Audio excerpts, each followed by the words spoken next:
بسم اللہ الرحمن الرحیم۔ السلام علیکم۔ دریائے سندھ کے قریب ایک خونریز جنگ ہو رہی تھی۔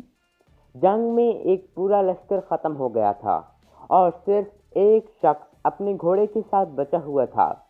اس کے سامنے ایک ظالم حکمران اپنے لشکر کو لیے کھڑا تھا، جس کے نام سے بھی لوگ ڈرتے تھے۔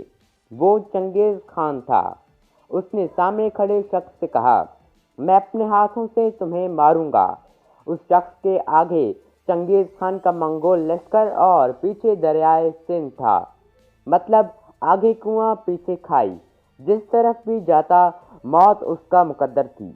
اس نے چنگیز خان کے ہاتھوں مرنے سے بہتر دریا میں چھلانگ لگانا سمجھا اور اپنے گھوڑے سمیت دریا میں کود گیا۔ وہ کہتے ہیں نا، جسے اللہ رکھے اسے کون چکھے، ایسا ہی ہوا۔ وہ دریا صحیح سلامت پار کر گیا۔ چنگیز خان اپنے لشکر سمیت کھڑا یہ دیکھتا رہا۔ اس وقت چنگیز خان نے یہ تاریخی الفاظ کہے، خوش قسمت ہے وہ باپ جس کا ایسا بیٹا ہے، اور خوش قسمت ہے وہ مائیں جو ایسے شیر دل پیدا کرتی ہیں۔ اگر جلال الدین میرا بیٹا ہوتا تو میں نے ساری دنیا فتح کر لی ہوتی۔ یہ وہ واحد شخص تھا جس سے چنگیز خان ڈرتا، اور راتوں کی نیند بھی چنگیز خان کی حرام ہو چکی تھی، اور اس شخص کے ڈر سے چنگیز خان راتیں جاگتا۔ یہ تھا چنگیز خان کا سب سے بڑا دشمن، سلطان جلال الدین خوارزم۔ سلطان جلال الدین خوارزم شاہ کا اصل نام منگو بردی، لقب جلال الدین اور کنیت ابو مظفر تھا۔ وہ خوارزمی سلطنت کے آخری بادشاہ تھے اور آپ سلطان علاء الدین محمد کے سب سے بڑے بیٹے تھے۔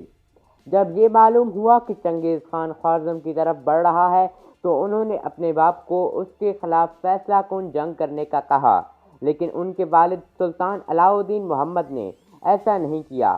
آپ کے والد سلطان علاء الدین نے کہا کہ چنگیز خان سمرقند اور بخارا سے اتنا تھک جائے گا کہ خوارزم تک پہنچ ہی نہیں پائے گا، لیکن منگولوں نے سمرقند اور بخارا پہ قبضہ کرنے کے بعد خوارزم کی طرف اپنی پیش قدمی جاری رکھی۔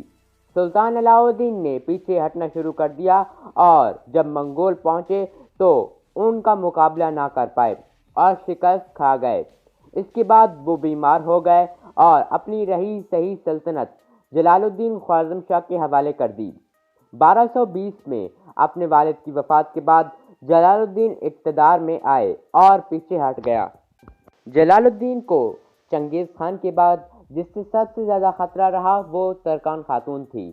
ترکان خاتون نے خوارزم شاہ سلطنت کو ختم کرنے میں بہت اہم رول ادا کیا۔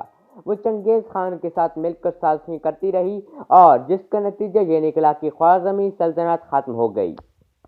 جبکہ منگول لشکر نے ان کا پیچھا کیا اور شمال کی طرف بڑھ گئے۔ کابل میں منگولوں اور جلال الدین کی فیصلہ کن لڑائی ہوئی، جس میں منگولوں کو شکست ہوئی۔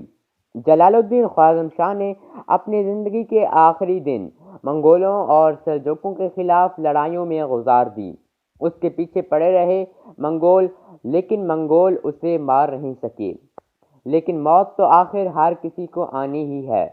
سلطان جلال الدین کو ایک کرد جو کہ سلجوق سلطنت میں تھا، اس کے ہاتھوں قتل ہوئے۔ اس وقت آپ کی عمر 31 برس تھی اور سال 1231 عیسوی۔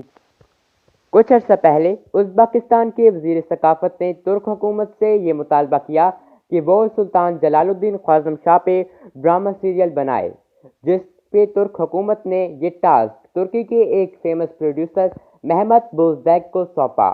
یہ دریلش ارطغرل جیسا شاہکار پہلے ہی بنا چکے ہیں۔ مہمت بوزدیگ 2 سال سے اس ڈرامے پہ کام کر رہے تھے اور سلطان جلال الدین خوارزم شاہ کی زندگی پہ ایک ڈرامہ سیریل مندرمان جلال الدین تیار ہو چکا ہے، جو کہ فروری 2021 میں ریلیز ہوگا۔ آپ کو سلطان جلال الدین خوارزم شاہ کی بایوگرافی کیسی لگی؟